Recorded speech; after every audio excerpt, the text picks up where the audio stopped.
Witajcie w kolejnym odcinku w Stodoła Garage. W związku z tym, że powoli kończy się nam sezon grzewczy, to jest to dobry czas na modernizowanie swoich instalacji centralnego ogrzewania, wprowadzeniu modyfikacji na przyszły sezon grzewczy. Dzisiaj Wam pokażę, jak ja u siebie wstawiłem bufor bez żadnej pompy obiegowej, bez żadnych zaworów trójdrożnych i innych tego typu kombinacji. Jest to najzwyczajniej w świecie zbędne i tak naprawdę dzięki temu nie generujemy sobie dodatkowych kosztów w postaci prądu czy innych na przykład komplikacji dodatkowych na systemy podtrzymujące życie obiegowe tego układu, bo też UPS-y, nie UPS-y musimy do tego dostawiać, a tu jest czysta grawitacyjna instalacja, która już działała u mnie przez cały ten sezon i się spisywała naprawdę bardzo, bardzo dobrze. Zacznijmy sobie od budowy samej instalacji. Oczywiście instalacja jest zrobiona na dwucalowych rurach. O, takie mamy tutaj wyjście z pieca. Następnie mamy tutaj trójniczek. Tutaj jest drugi trójnik, który doprowadza nam ciepłą wodę z kotła bezpośrednio do boilera. Natomiast wyjście z boilera jest oczywiście podłączone tutaj z tyłu pieca. Natomiast tutaj dalej leci z trójnika dalej rura dwucalowa. A jest bardzo duża odległość, zauważcie, pomiędzy samym piecem a buforem. I tutaj jest dopiero zrobiony śrubunek, redukcja do 1,5 cala na wejście do samego bufora. Wyjście z bufora jest zrobione tutaj z kolei, tu mamy 1,5 cala pociągnięte, dopiero tutaj jest redukcja, śrubunek i tutaj mamy zestaw pompy. Ten zestaw pompy został wstawiony, ponieważ bałem się, że przy tak dużej właśnie odległości pomiędzy piecem a buforem może zachodzić taka sytuacja, że ten obieg będzie po prostu w tym buforze za słaby i dlatego dostawiłem tą tutaj pompę. Ona przez cały ten sezon grzewczy w ogóle nie była używana, bo okazało się, że bufor grawitacyjnie bardzo ładnie się nagrzewa, a nawet lepiej niż z samą pompą, bo oczywiście testy były też wykonywane na pompie, jak ten bufor się nagrzewa. I tak naprawdę ta pompa powoduje tylko problemy, ale o nich za chwilkę. Co do samego kotła, to jest stary kociołek o mocy 25 kW z 2007 roku. Stary, zwykły śmieciuszek górnego spalania. Najzwyklejszy, prosty piec. Tutaj oczywiście, żebyście nie pytali, to tutaj były prowadzone na tym piecu różne eksperymenty i różne doświadczenia. Przerabialiśmy go na dolnego spalania, wstawialiśmy dodatkową blachę, zmniejszaliśmy komory spalania i tak dalej. Były tutaj różne kombinacje przeprowadzane. Nawet w drzwiczki do dolnego spalania był wstawiony nawiew. No ale te wszystkie modyfikacje jako tako zdawały wszystkie egzamin. Oczywiście, no ale na przykład wypalała nam się płyta z tyłu, którą dostawiliśmy, więc po prostu już jak teraz przerobiliśmy go z powrotem na drewno, no to wrócił do, że tak powiem, do starej postaci. Jak tutaj zauważyliście, jest oczywiście dmuchawa. Ta dmuchawa tutaj tak naprawdę tylko tyle, że siedzi. To jest w ogóle nie podłączone do komputera. Tak samo żadna pompa nie jest podłączona, żeby nie było wątpliwości. Opiera się to tylko na swoim własnym ciągu, na regulatorze bimetalowym. I tak naprawdę to ten zaworek jest cały czas odkręcony na full, żeby piec miał cały czas maksymalny ciąg. Jeżeli chodzi o boiler, to boiler ma też swoje lata i na pewno już zauważyliście, że jest tutaj zamontowana grzałka. Grzałka była zamontowana jeszcze przy montażu tego boilera, a został zamontowany parę ładnych lat temu. I po prostu tą grzałeczkę sobie w lato używaliśmy od czasu do czasu, żeby nie palić w piecu, tylko dogrzać wodę użytkową. Jeżeli chodzi o bufor, to to mam akurat tutaj bufor Galmeta. Nie reklamuję tego, nie ma to znaczenia jaki bufor. O pojemności 800 litrów. Z 3 termometrami, jak widzicie, żeby dokładnie i precyzyjnie określać temperaturę w tym buforze. Oczywiście wstawiona jest tutaj też grzałka. Grzałka też oczywiście przez cały sezon grzewczy nie była używana. Ona jest tutaj wstawiona tylko i wyłącznie po to, że jakbym kiedyś być może miał dostęp do jakiegoś źródła taniej energii, no to wtedy sobie tą grzałeczkę podłączę i będę mógł grzać tak naprawdę prądem elektrycznym. Jeszcze co do bufora, to jest to bufor bez ani jednej wężownicy. Jest to po prostu czysty, zwyczajny zbiorniczek. Fajną rzeczą przy każdej, że tak powiem, przeróbce, którą ja robiłem, to było domontowanie tych wszystkich tutaj zaworów. Się spytacie, po co to wszystko i to dodatkowe koszty i tak dalej. No, teoretycznie tak, każdy zawór to jest jakiś tam koszt. Ale dzięki temu ja mogę odciąć każdą sekcję tej instalacji i wymieniać każdy element zupełnie oddzielnie. Jeżeli chcę wymienić kocioł, odcinam zawór tutaj, zawór tam i jest jeszcze jeden za ścianą i mogę wymienić sam kocioł bez spuszczania wody z instalacji, jak również 800 litrów z bufora. Tak samo mogę odciąć sobie bufor, jeżeli mi na przykład nie będzie potrzebny nawet, na przykład latem, kiedy w ogóle nie będę potrzebował na przykład grzania wody w buforze, chociaż sprawdzę, jak on będzie się sprawowywał latem, na ile mi na przykład starczy taki bufor tylko i wyłącznie do wody użytkowej, ale jeżeli nie mam potrzeby używania go, to sobie mogę go tutaj zakręcić. Z jednej, z drugiej strony tych zaworów jest kilka, po to, żeby na przykład właśnie było można odciąć tutaj zawór i na przykład dokonać wymiany pompy. I tutaj też odcinamy wtedy i nie spuszczamy wody z całej instalacji, tylko tutaj wymieniamy samą pompę. Jest to w ten sposób po prostu zabezpieczone. Oczywiście nieważne, gdzie ten zawór sobie wstawimy, no możemy go wstawić również tutaj przy samej pompie, żeby ją po prostu najzwyczajniej w świecie wymienić. Boiler tak samo ma też tutaj zawory. Przy pompie też jest zawór, że było można jej włączyć obieg, bądź też nie. Pompa w ogóle w tej chwili jest zamknięta, ale przez nią normalnie woda przepływa i grzeje bez włączania tej pompy cały boiler i w boilerze jest cały czas ciepła woda.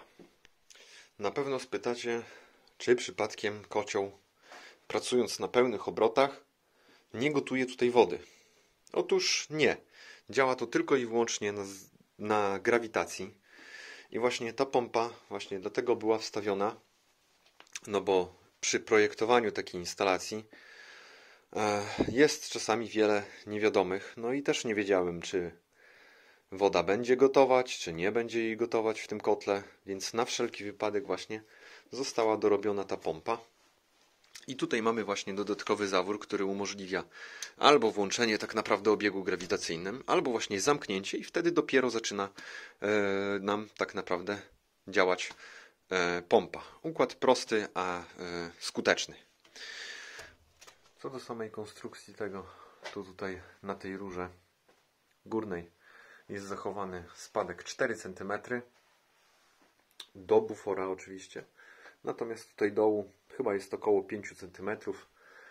Zachowane są spadki tutaj tylko po to, żeby ewentualne powietrze, które by się wydostawało z kotła, nie cofało się po prostu tutaj do bufora, tylko wychodziło ewentualnie tam przez odpowietrznik, bądź u góry przez zbiornik wyrównawczy.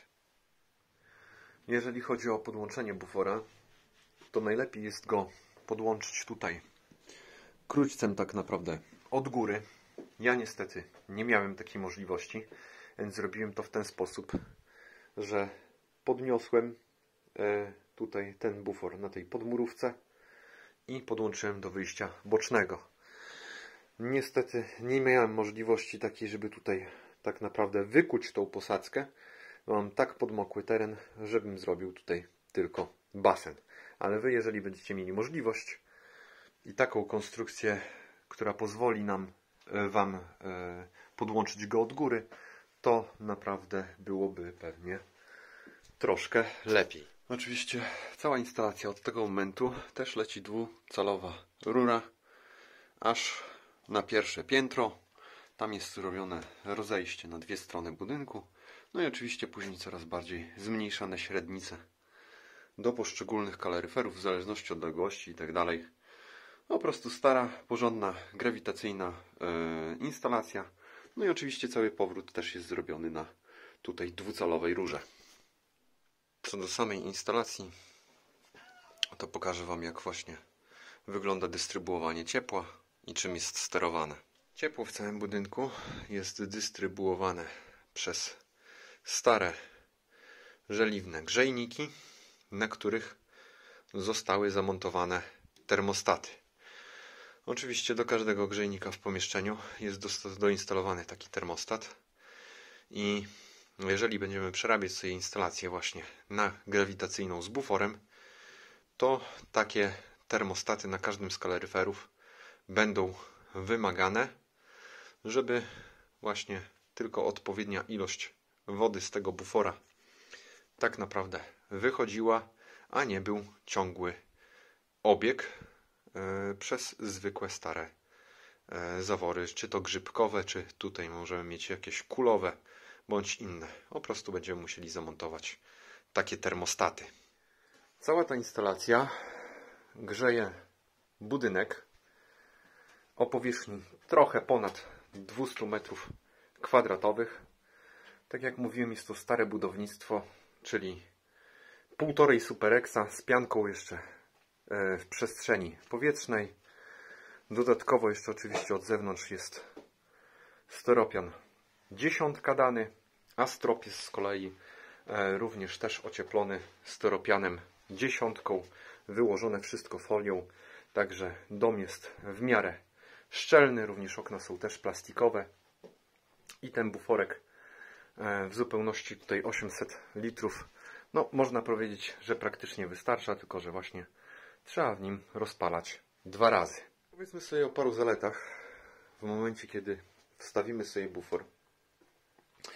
Pierwszą z zalet jest to, że kocioł, który posiadamy, no, cały czas zacznie pracować na maksymalnej wydajności. Jak kocioł zacznie pracować cały czas na maksymalnej wydajności, no to oczywiście spodziewajmy się tego, że ilość opału zużywanego nam spadnie. Bo tak naprawdę w momencie, kiedy zamknie nam się dopływ powietrza do pieca, bo instalacja oczywiście osiągnęła swoją zadaną temperaturę, to zduszamy całe paliwo, które znajduje się w kotle. Powoduje to bardzo duże ilości dymu, zalepianie się całego pieca, płaszczy wodnych, wyjścia kominowego i samego komina gigantycznymi ilościami sadzy, które później, no niestety, musimy czyścić. Pamiętajmy też, że cały dym, który tak naprawdę wydobywa się z pieca przez komin, to jest zużyta, niedopalona tak naprawdę energia. A w momencie, kiedy ten piec będzie pracował na pełnych obrotach, to będziemy mieli praktycznie czyste spaliny, dość dużą temperaturę tak naprawdę w całej tej komorze i jak widzicie, powoduje tak naprawdę to oczyszczanie się całego pieca i komory, bo jak widzicie, nie ma tutaj jakiegoś dużego nadgaru, sadzy czy czegokolwiek. Tutaj nie ma praktycznie czego skrobać. Tak samo na przykład same drzwiczki. Jak widzicie, tu już nawet jest spopielone wszystko. Tutaj nic nie ma. Za chwilę ja nawet otworzę ten piec po tygodniu palenia. Jak wyglądają właśnie same płaszcze wodne, jakie tam są zanieczyszczenia. Zanim wyczyszczę jeszcze piec, to oczywiście muszę pozbyć się tutaj tego drzewa. Spytacie się na pewno, dlaczego drzewo tutaj leży. Chodzi o to, że to jest dość wilgotne drzewo i wyjście kominowe oczywiście nam się nagrzewa. Jak się nagrzewa, to ułożyłem sobie tutaj ruszt i to drzewo dodatkowo od tej temperatury, która tutaj się wytwarza, się po prostu dosusza. Ja to ściągam i zaraz Wam pokażę, jak ten piecyk wygląda od środka. No już drzewo zdjąłem, więc zajrzyjmy sobie do tego pieca i zobaczmy, jak on wygląda po tygodniu palenia. Jak widzicie, Płaszcz jest czysty. Tutaj jest tylko odrobina popiołu. Tak samo w samych kanałach. Jak widzicie, tam jest tylko odrobina popiołu. Ale go zawsze co tydzień sobie czyszczę, a właściwie wybieram tylko właśnie popiół z samego dna, żeby po prostu był swobodny przepływ. No tak wygląda piecyk po wyczyszczeniu. Wszystko ładnie czyste. Tak naprawdę nawet nie było czego tutaj wydrapywać. I tu jest to, co wybrałem tutaj już z luftu. No jest po prostu zaledwie tam 2 szufelki popiołu. Żadnej sadzy, żadnych innych tak naprawdę zabrudzeń.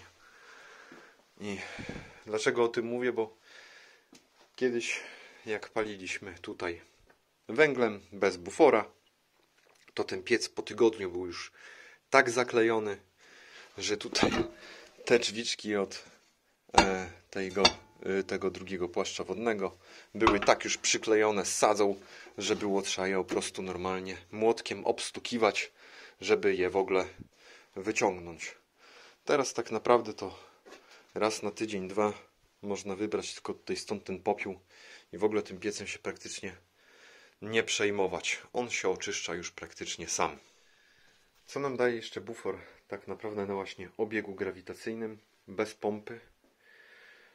Powoduje nam to, że mamy bardzo niską temperaturę na wejściu do pieca, bo grawitacja działa w ten sposób, że uwarstwia nam wodę w całym buforze i tak naprawdę tutaj mamy na górze około 80 stopni, później tutaj też nawet mamy 80, a tutaj mamy około tych 40 nawet stopni, a widzicie teraz nawet jest 20. I teraz ta zimna woda wpływa nam do kotła. Jak zimna woda wpływa nam do kotła, to podnosi nam jego sprawność. Bo zimna woda wpada na płaszcze, gdzie odbiera najwięcej tak naprawdę ciepła. W samej komorze już mamy temperaturę wody wyższą tak naprawdę, bo już jest podgrzana przez płaszcze. Więc w komorze zachowujemy odpowiednią również temperaturę do spalania paliwa, które tutaj zadamy. Kolejną z zalet tego bufora jest to, że praktycznie nie ma możliwości zagotowania wody w piecu. Tutaj obieg jest na tyle duży i swobodny, że w piecu nam już nie ma możliwości praktycznie zagotowania wody. Nawet na tym buforze udało nam się uzyskać temperaturę 104 stopni na zwykłym obiegu grawitacyjnym. Teraz sobie załadujemy ten piec, wrzucę na dno 3 kawałki drewna, wrzucę te wiadro węgla, na wierzch znowu dorzucę drewna, żeby węgiel miał od czego się rozżarzyć, a do samej rozpałki tutaj użyję tych drobnych szczapek. No i tak to wygląda po załadowaniu. Jak widzicie, jest węgiel, drzewo się też prześwituje, ale widzicie, on jest bardzo drobny. Teraz już możemy tylko rozpalić i patrzeć, jak temperatury będą rosły. Mamy godzinę 15:40. Na buforze już temperatura u góry spadła do 40 stopni. To będziemy zabierali się właśnie za odpalanie tego pieca. I zobaczymy, ile ten piec tutaj nam pogrzeje i jakie będą temperatury później na buforze. Tak jak był przygotowany, odpalamy i jak widzicie, przez to, że drewno jest suche, to bardzo szybko się zajmuje. To się sobie niech rozpala. Zamykamy i na dzisiaj praktycznie z paleniem pieca mamy spokój.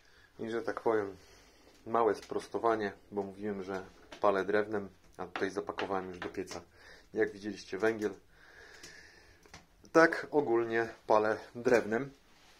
Tu mam sosenkę i świerk, przygotowana w zeszłe lato. Teraz przez te lato całe się przesuszy jeszcze i będzie gotowy opał na przyszły sezon grzewczy. A że węgla mi tutaj zostało 1,5 tony i on tak sobie stoi od 2 lat, no to postanowiłem go w tym roku spalić, bo w przyszłym roku już mogą wejść takie przepisy, że w ogóle tego węgla spalić nie będę mógł, albo zapłacę od tego jakiś dziwny podatek, więc dopalam póki mogę, żeby mieć z tym już spokój. I dosłownie 2 minutki później już widzimy, że tutaj ładnie się piecyk pali. Także już zamykamy na stałe i czekamy na wzrosty temperatur na samym buforze. Tak jak widzieliście, 42 stopnie. Zobaczymy, jak to będzie rosło z biegiem czasu. Mamy godzinę 17:10. Stan poziomu paliwa w kotle wygląda tak. Ładnie się tutaj hajcuje. A na buforku już mamy tutaj 60 stopni. Tutaj mamy około tych 50 stopni, 52 nawet. I na dole mamy jeszcze 40. No i czekamy na dalsze rezultaty. Tak wygląda u mnie dym z komina. Jak widzicie, ledwo coś tam, jakąś ledwo mgiełkę widać. Mamy 19:25. W piecu już tutaj końcówki nam się węgla wyżarzają. Tak naprawdę palenie już na dzisiaj zostało zakończone. Temperatury na buforze to są 92 stopnie. Na środku mamy 88 i na dole 78 stopni. I tak nagrzany bufor starczy spokojnie tutaj na 24 godziny przy tych temperaturach zewnętrznych 0 stopni. Dokładnie mniej więcej o tej samej porze, co dzisiaj był rozpalony, go rozpalimy ponownie i znów naładujemy bufor do takich temperatur. Jeżeli chodzi o podsumowanie całej tej przeróbki i odpowiedź na pytanie z tytułu filmu, czy bufor ma sens, to już tak naprawdę musicie odpowiedzieć sobie sami. Ale ja już z doświadczenia wiem, że obniżenie ilości opału o połowę dzięki tylko wstawieniu właśnie takiego buforka i tylko wyłącznie na obiegu grawitacyjnym do naprawdę starej instalacji właśnie grawitacyjnej, która nie ma żadnej pompy, to według mnie jak najbardziej ma sens. I jest to przede wszystkim dość nawet opłacalne przy obecnych kosztach jakiegokolwiek opału. Czy to pellet, czy to węgiel. No ja opalam na przykład drewnem i drewno mam własne już, a niedługo pewnie będę jeszcze się przestawiał na wierzbę energetyczną i być może kocioł również zostanie przeze mnie wymieniony na nowego typu 5. klasy, czy tam nie wiem, nawet 6. Nie wiem, jakie teraz są te piece, ale będzie to piec zgazowujący drewno, bo przy obecnych zmianach norm emisji spalin unijnych może być różnie i być może, że zostanę zmuszony właśnie do wymiany tego kotła. Ale nawet na nowym kotle cała ta instalacja będzie również bez problemów działała, bez żadnej pompy, bo nie zamierzam tutaj żadnych pomp dostawiać, czy zaworów nawet trójdrożnych, żeby utrzymywać niby temperaturę w kotle, bo na obiegu grawitacyjnym ta temperatura w kotle będzie, myślę, bez problemów zachowana. I to będzie na tyle w dzisiejszym odcinku i do zobaczenia w kolejnym.